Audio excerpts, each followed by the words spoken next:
Hello and welcome to a new video. Today we're going to take a look at a no XL team for the Open Ultra League. Also, no legacy moves here, but they're all shadow Pokemon.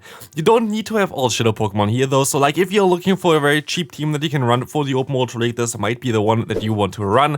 The Machamp is most likely the most important one to be as a shadow. I think like the extra damage just really helps out quite a bit.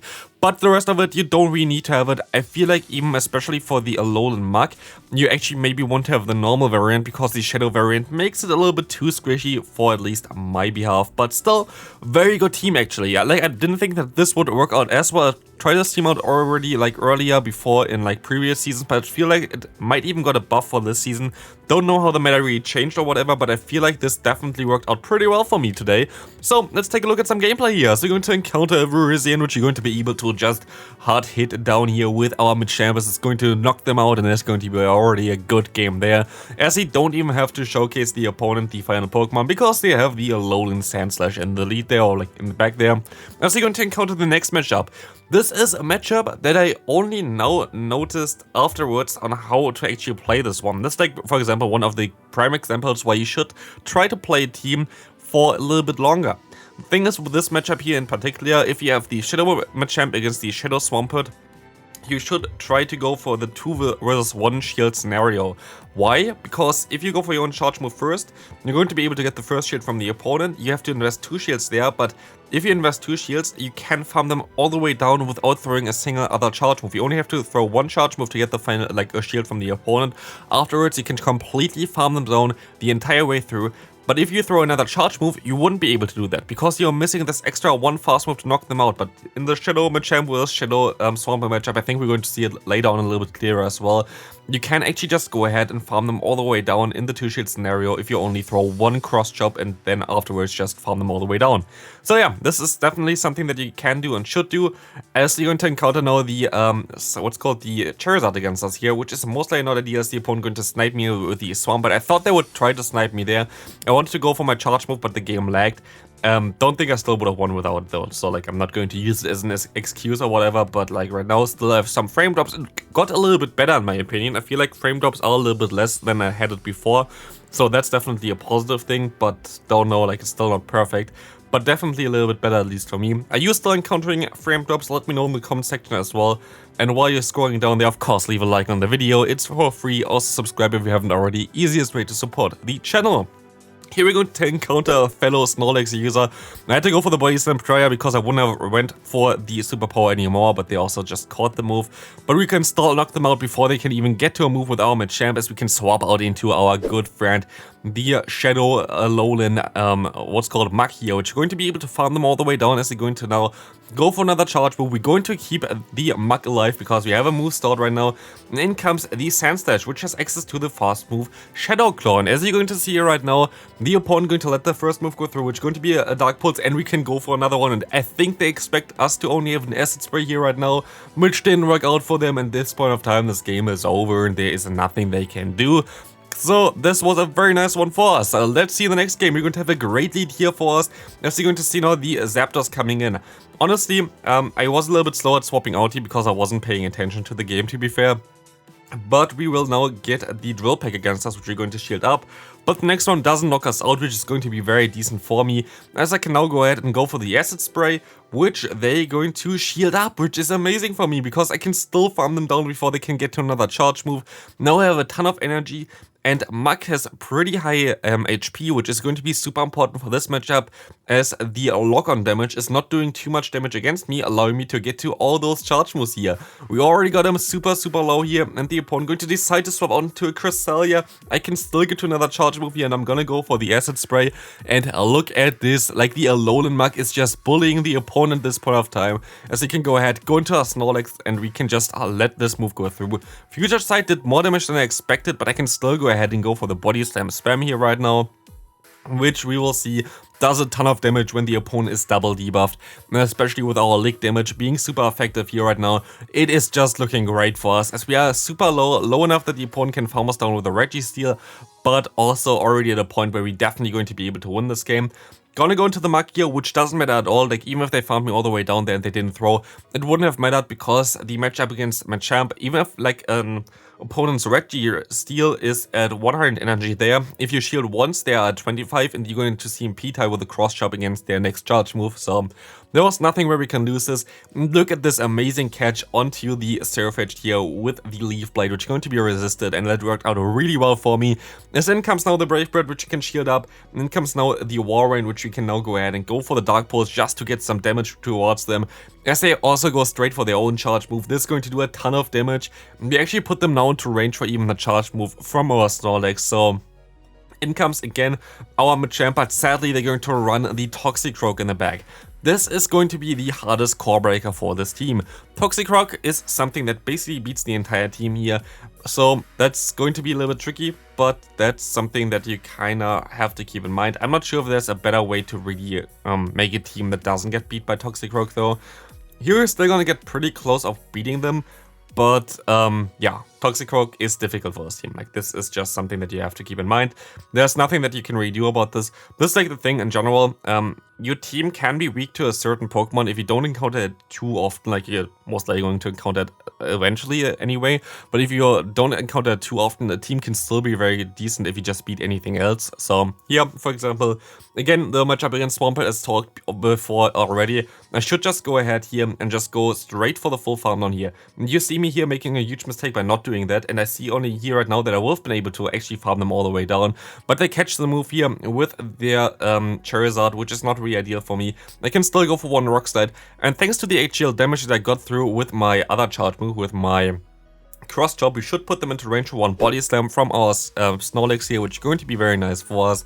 As this Blast Burn is coming through, we will be able to go ahead, go for the Body Slam, knock them out, and see... Oh no, actually it doesn't knock them out, but a few more fast moves there are going to knock them out, and we see the final Pokemon being the Walrein, which is going to go straight for a charge move here. And you're going to see me do a nice play here. I'm going to just not throw my charge move because I expect them to swap out, because it was their only way to win this game. And I was able to now just go ahead and, yeah, make the opponent forfeit because of that play. I knew that they would need to catch there, so that was nice. Next opponent just decided to say no, they didn't want to go into this video, which didn't work for them. So, thanks still for the win there. Free win for me. We're going to see... Oh, look at this. This is always the thing that I love to do if I have a Snorlax in any team. Ghost type leads, they just always go straight because they know they don't really have to care too much about it. Goodbye Shadow Ball directly into the void, allowing us to get a ton of energy onto our Machamp, as well as we were able to now get out the Scrafty, which is very decent for me because I don't really want to face the Scrafty with my Pokemon in the back, as well as this Super Power is also going to do some pretty damn decent damage here, I would say. But they can still farm us down. I'm still gonna go for the full farm down here though with my Machamp, which is going to get hurt by this foul play a little bit more than I expected. But I can still go ahead, go into my Muk right now, and in comes the Jellicent, where we can take a move here for sure. It's most likely going to be the Surf, but it's not going to do too much damage, but they're going to have the Drapion in the back. At this point of time, I'm pretty sure this game is over. There's not a lot that I can do here, right? There's not really anything I can do, especially as they're going to run the move Awkward Tail, as you're going to see here right now, which is even a little bit less ideal because they're going to spam this move all the time. But maybe there's still a chance for us. We can still go ahead and go for one Dark Pulse here.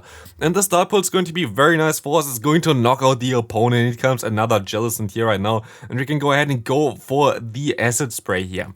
Acid Spray going to get the shield from the opponent. It is a CMP tie.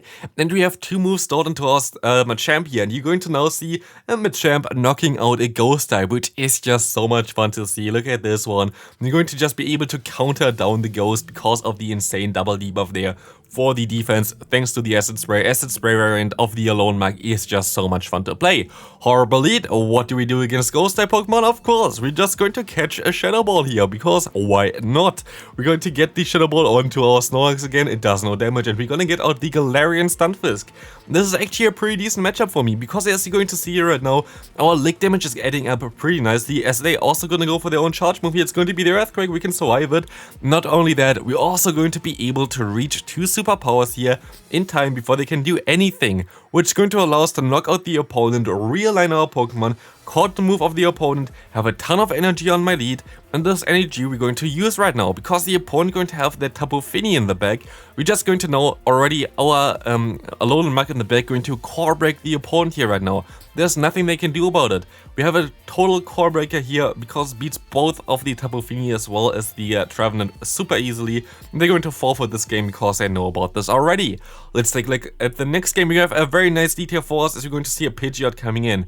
Pidgeot is a little bit tricky, especially with a move Gust here, which I didn't expect to see.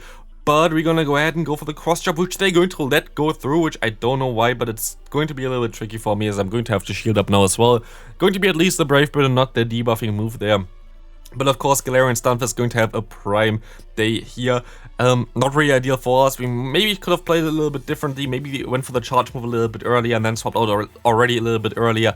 Maybe would have helped us all out a little bit, but we don't know, of course, as we're going to see now the opponent having a Mandibuzz in the back. But luckily, it's not going to be the Air Slash variant, it's going to be the Snarl variant, as you can go ahead and go for one cross chop. I'm going to try to go ahead and catch the move later on, but at this point of time, I didn't really count the energy. I'm honest there, I completely got lost there with the energy, and I thought I could maybe go for 3 more counters, but it was only one that I could have really went for. So at this point of time, this game is kinda over. Like, there's no lot that I can do there. If I was able to get my Machamp a little bit still healthier, or like played a little bit better with this Pokemon, I might still have a chance for this game. I'm still going to have the chance here for going one charge move here. But sadly, we're gonna go into a range right now after this Rock Slide doing some more damage against our debuffed Snorlax, where the opponent can of course go ahead and go for their foul play in order to do a ton of damage against me. As our attack is also debuffed, the Body Slam is just literally doing no damage against us, or against the opponent here, so that's going to do enough damage to knock me out, and this is going to be it for this one here. Good game to my opponent, well played. Could have played that better though. My own fault for sure. Here we're going to encounter a Scrafty, and I sure went straight for a Rock Slide first, I feel like. But also, I have to say, I completely forgot midway through what the opponent's lead has, or like was there. Like, honestly, if I don't really pay too much attention for the battles, I always forget like leads. But luckily, for whatever reason, the opponent decides to shield up a debuffed Body Slam from a Snorlax onto a Ghost type. Don't know what they expected would happen there, to be fair. But what we're going to do here right now is we're going to keep our Snorlax a little bit alive, as we're going to now shield up the incoming charge move, because we have so much energy left. I just want to swap out here because I completely forgot what they had in the lead, but luckily they actually swapped in their lead here, which is something that I didn't expect to see, but this is going to be so nice for me because I can just go ahead and farm them all the way down. Like, there's nothing that they can do about this one. We will be able to now go ahead, let this move go through, we can farm them all the way down, we have a move stored, and we can see their final Pokemon, which is going to be the Jellicent. And you know already, we have some very nice ghost type slayers there in the back with our good friend, the, what's called, the Alolan Muk there, which is going to be able to now go in there. We're going to see the Drift Bloom coming in. I can swap out, go for the Body Slam spam here. Body Slam going to do a ton of damage actually here, because it's not debuffed yet. Of course, double resisted, but still it does enough damage to knock them out here. And we will be able to now go ahead and go for the full farm down here, which is going to be so nice. Let's take a look at this one. You will see the Surf coming through, and we can now go ahead and go for another Body Slam here. Let's see, we will see now the Body Slam doing not enough damage, of course, but we can try to go for another one. Didn't work out, but the opponent's still going to forfeit. So, final game for today. Let's take a look at this one. Amazing lead here. Obstagoon is going to be so nice for me. I can swap immediately into my Muk. Issue with the Muk though is a zero shield scenario against something like a Tapu Fini can be a little bit tricky. So what I'm going to do here is I'm going to invest one shield just to ensure that I'm going to get the Obstagoon again against my Machamp later on. This is basically the main thing why I did this here. And now I can still even get some damage onto the Obstagoon. And at this point of time, I can just try to get a ton of damage with my fast move through. And I just try to go for the Dark Pulse. I'm not sure why they didn't throw yet. Maybe they have something like Hyper Beam or something. And they thought like, okay, yeah, Night Slash is not going to do enough damage. I have to go for like more farm down or whatever. But interesting, they also shielded there because they know that they're going to get aligned against the Machamp.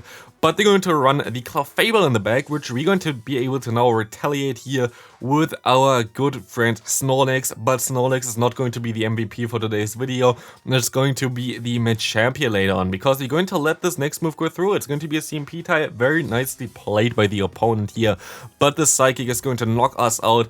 And now it's just down to Machamp, but Machamp just generates energy a little bit faster and just gets to those moves a little bit faster than a Snorlax, which will allow us to be a little bit more spammy, and the spamminess will come in clutch here later on as the Psychic going to get shielded. They go back into their Obstagoon, which will allow us to farm them all the way down, and I will be able to now win this game with one more cross chop, and that's going to be it for today's video. If you enjoyed this video and you want to see some more No XL, No Legendary teams, please leave a like on the video, subscribe if you haven't already. There are 2 videos on the screen right now, check them out if you haven't already, and I'll see you in the next one. Bye bye.